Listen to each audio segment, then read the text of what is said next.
Hello दोस्तों।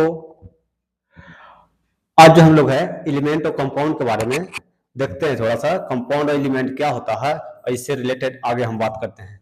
तो compound जो यानी एलिमेंट जो होता है, एलिमेंट जो होता है प्योर फॉर्म में होता है और एलिमेंट से मिलकर ही कंपाउंड बनता है। जैसे एलिमेंट में हम कहते हैं कौन सा है, मान लो कि सोडियम है, क्लोरीन है, ऑक्सीजन है, नाइट्रोजन है, एल्यूमिनियम है, फ्लोरीन है, ये सब क्या है, एलिमेंट है।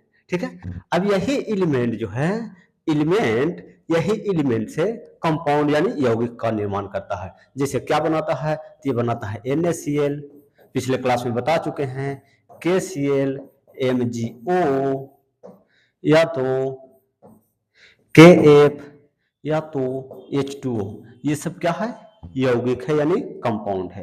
तो एलिमेंट जो होता है इसे प्योर फॉर्म में होता है और कंपाउंड जो होता है दो या दो से अधिक मिलकर एलिमेंट या आयन मिलके कंपाउंड का निर्माण करता है।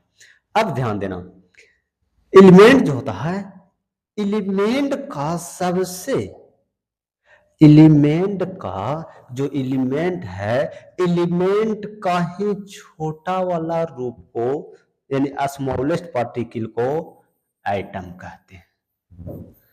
क्या कहते हैं, स्मॉलेस्ट पार्टिकल को क्या कहते हैं, एटम कहते हैं। एटम मतलब परमाणु। और यौगिक का सबसे छोटा कण को, ये यौगिक पूरा है और यौगिक वाला सबसे छोटा कण को मोलिक्यूल कहते हैं। मोलिक्यूल कहते हैं, जिसको हिंदी में कहते हैं अणु है। ठीक, तो कहेंगे कि तत्व का सबसे छोटा कण को परमाणु कहते हैं, तत्व का सबसे छोटा कण को परमाणु कहते हैं और यौगिक का सबसे छोटा कण को अणु कहते हैं। इसीलिए ध्यान देना, यानी कि छोटा रूप को ही लिया जाता है। ध्यान देना, छोटा रूप को मतलब कि क्या लिया जाता है इसे समझना। देखो तो ये यानी कि इसको कहते हैं सोडियम एलिमेंट भी है और सोडियम एटम भी है। अब देखो इसका जो भार निकालते हैं यानी कि वेट निकालते हैं, जिसको मास कह दो, ये जो निकालते हैं यानी कि तत्व भार नहीं कहते हैं, परमाणु भार कहते हैं। यानी एलिमेंट भार कहते हैं, एलिमेंट वेट नहीं, एटॉमिक वेट कहते हैं। इसीलिए इस छोटा वाला रूप को ही कहते हैं, एटम के वेट को क्या कहते हैं, एटॉमिक वेट। एटम के वेट को एटॉमिक वेट हिंदी में कहते हैं परमाणु भार। परमाणु भार बोलो, हाँ समझ में आ रहा है ना, हाँ परमाणु भार। अब देखो ये परमाणु भार, तो उसी प्रकार से यौगिक भार नहीं कहते हैं या तो कंपाउंड वेट नहीं कहते हैं। इसका छोटा वाला रूप कौन है, मोलिक्यूल। इसीलिए ये सब जो है से मोलिक्यूल है और यही मोलिक्यूल जो है से कंपाउंड भी है। यही यानी कि कंपाउंड जो है से यानी मोलिक्यूल यानी अणु भी है, लेकिन ये जो है से बड़ा वाला रूप में है और ये छोटा वाला रूप में है, स्मॉलेस्ट पार्टिकल है। ठीक है, तो यानी कि बताओ ये मोलिक्यूल है और इसका वेट निकालेंगे तो इसीलिए इसको कहते हैं मोलिकुलर वेट। मोलिकुलर वेट, ठीक है, यानी कहते हैं अणुभार। अणुभार देखो समझना, अणुभार क्यों कहते हैं, क्योंकि यह अणु है और अणु के भार को ही अणुभार कहते हैं। और ये परमाणु है यानी कि तत्व का छोटा वाला कण को परमाणु और परमाणु के भार को परमाणु भार। उसी प्रकार से यौगिक का छोटा वाला रूप को अणु और अणु के भार को अणु भार यानी कि मोलिकुलर वेट। कोई भी पार्टिकल को छोटा वाला रूप को लेकर चला जाता है। ठीक है, तो यानी कि देखो यानी कि कंपाउंड भार नहीं कहते हैं।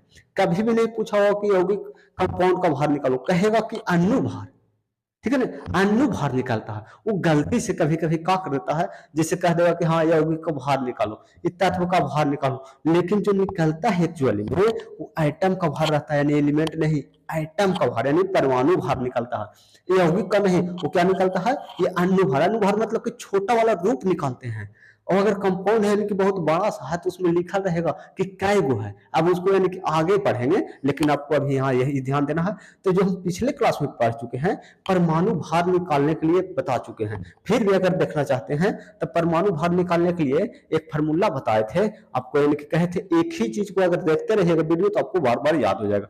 कहते कि इवन नंबर रहेगा, इवन नंबर के लिए 2n कर देना और ऑड नंबर के लिए 2n+1 कर देना, यही बताए थे। क्या इसका मतलब है? तो जैसे इसका एटॉमिक नंबर होता है 11, इसका होता है 17, इसका होता है 8, इसका होता है 9, इसका होता है कितना 13, इसका होता है कितना नाइट्रोजन का 7, यही होता है। अब बताओ, यानी ये एटॉमिक नंबर दिया हुआ है तो वेट निकालना है। तो बताओ इवन रहेगा तो दोगुना कर देना। कोई इवन है? देखो 8 है इवन, 8 दूना 16 हो जाएगा। और कोई इवन है? नहीं। अब ऑड है, ऑड में क्या करेंगे? दोगुना से एक जोड़ देना, दोगुना करके एक जोड़ देंगे। देखो 11, 11 दूना 22 और 1 23, 17, 17 दूना 34 और 1 35, 7, 7 दूना 14 और 1 15, ये 13, 13 दूना 26 और 1 27, 9, 9 दूना 18 और 1 19। लेकिन यहाँ पे 15 जो लिखे हैं इसको याद रखना है कि नाइट्रोजन का जो होता है से 7 और 14 होता है, यानी कि सब कोई रूल फॉलो नहीं करता है। ये हम पिछले क्लास में बता चुके हैं, पिछले वीडियो में आप देख लीजिएगा। तो ये तो परमाणु भार हो गया। अब अणु भार कैसे निकालते हैं तो देखते हैं। अणु भार, तो अणु भार निकालने के लिए बहुत आसान तरीका है, इसमें कुछ ओल झोल नहीं है। अगर परमाणु भार निकाल लेते हैं तो अणु भार आपको आता है, परमाणु भार निकाल लेते हैं तो अणु भार आपको आएगा। कैसे? इसीलिए कहें पहले परमाणु भार आपको आना चाहिए। जैसे ध्यान देना, बताओ बाबू, यानी कि यहाँ सोडियम का भार कितना निकाले हैं? तो सोडियम का भार जो निकाले हैं 23 है।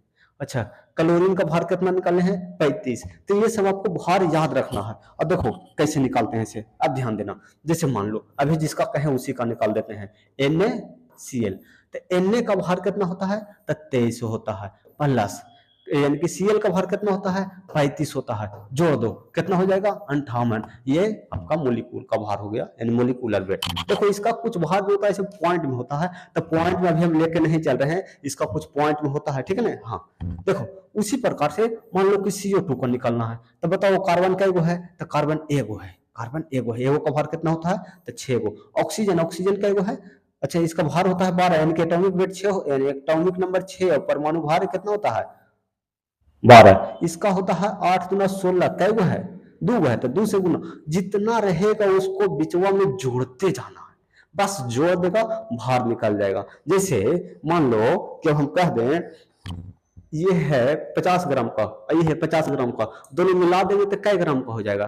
तो 100 ग्राम का, दोनों को जोड़ देंगे, ठीक है। हाँ अब उसी प्रकार से मान लो ये 3 को हमारे पास आ गया, ये 50 ग्राम और ये 50 ग्राम और ये 100 ग्राम। तो बताओ तीनों जोड़ेंगे तब जोड़ना पड़ेगा ना, तब तीनों को बाहर निकलेगा। वही है मोलिकुलर वेट, वही है मोलिकुलर वेट। तो यानी कि अलग अलग तीनों था, अब तीनों को एक ही मिला दिए हैं, तो एक ही बार तौल लेंगे तो एक ही बार भार बताएगा ना, तो सबको तो जोड़ना पड़ेगा ना। 50 ग्राम 50 ग्राम, 100 ग्राम और 100 ग्राम, तो 100 कितना हो गया? 200 ग्राम। तो उसी प्रकार से जोड़ के निकाल लेते हैं। तो ध्यान देना, जैसे CO2 तो कार्बन का हो गया 12, प्लस देना है, एक ऑक्सीजन का होता है 16, एक को 16 होता है, 2 को रहेगा तो 16 दूना 32, और इसको जोड़ दो ताकि 44। ये क्या निकाल लिए?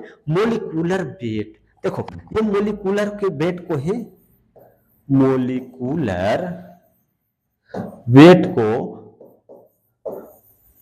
यानी मोलिकुलर मास भी कहते हैं, मोलिकुलर मास भी कह देंगे। वेट और मास दोनों जो है यहाँ पे सेम रहेगा, फिजिक्स नहीं है केमिस्ट्री है, ठीक है ना। फिजिक्स में कंसेप्ट लगता है ग्रेविटेशनल फोर्स, यहाँ कोई दिक्कत नहीं, यहाँ ग्रेविटेशनल फोर्स की क्या जरूरत है। यहाँ फिर सिर्फ रिएक्शन करना, तो रिएक्शन कहीं भी ले जाके करेंगे तो रिएक्शन वही होगा, या तो ग्रेविटेशनल फोर्स रहेगा या नहीं रहेगा। रिएक्शन जो करवा रहे हैं, आग लगा रहे हैं, आग लगा रहे हैं तो घर में आग लगाओ माचिस के तिल्ली से लगेगा, पहाड़ पर ले जाकर आग लगाओ माचिस के तिल्ली से लगेगा, लगेगा ना। हाँ लेकिन लगेगा। तो बताओ यानी कि इसका मास में यानी कि कहीं भी ले जाकर रिएक्शन कीजिएगा तो वही होता है, लेकिन फिजिक्स में इसका कंसेप्ट यानी कि मास और वेट में डिफरेंट हो जाता है, ये याद रखना है, ठीक है। तो मोलिकुलर वेट आपको समझ में आ गया होगा।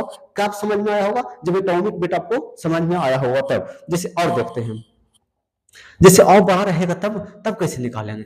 जैसे मान लो Na2SO4 इतना बड़ा है तो कहेगा बहुत बड़ा है, कोई दिक्कत नहीं। सोडियम, एगो सोडियम का भार कितना होता है बाबू? एगो सोडियम का भार होता है 23। सल्फर का भार कितना होता है? तो कहेंगे 16, 16 दूना 32। ऑक्सीजन का भार कितना होता है? तो 8 दूना 16। तो एका गो के ना, तो देखो यहाँ कै गो है, लिखेंगे 23, कै गो है? 2 गो है, तो गुने 2 प्लस, बीच में देते जाना है प्लस। सल्फर का कितना होता है?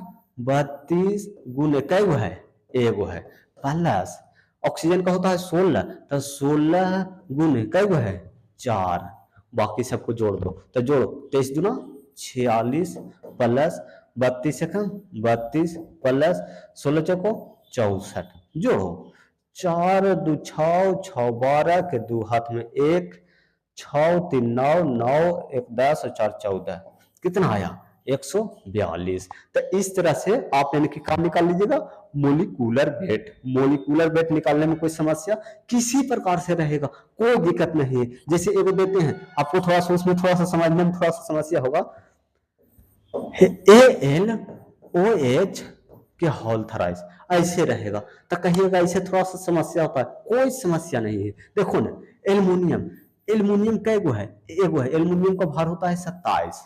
आप देखो तो OH 3 गो ना है, तो OH 3 गो है तो मतलब कि समझेंगे ना कि ऑक्सीजन 3 गो है और हाइड्रोजन भी 3 गो है। तो देखो ऑक्सीजन का होता है भार कितना, तो कहेंगे 16, हाइड्रोजन का भार कितना होता है 1। अब बताओ लिखेंगे 27 गुने 1 प्लस 1 ही गुना है, ऑक्सीजन को लिखेंगे ऑक्सीजन का 16 गुने, ऑक्सीजन 3 से गुना है ना, तब 3 प्लस हाइड्रोजन का 1 गुने कै गो 3, मतलब ये 3 जो है इसे दोनों में मल्टीप्लाई है, ठीक है ना, ये 3 जो है इसे दोनों में मल्टीप्लाई है। अब जोड़ दो तो हो जाएगा 27 प्लस 16 48 प्लस 3, जोड़ दो 27 और 3 हो जाएगा 30, और 30 और 48 4 3 7 78 हो जाएगा। इस तरह से आप जोड़िएगा तो 78 हो जाएगा। आपको मोलिकुलर वेट निकालने में कोई समस्या नहीं होगा। एटॉमिक वेट पढ़ा चुके हैं, मोलिकुलर वेट हो चुका है। बाकी मिलते हैं नेक्स्ट वीडियो में।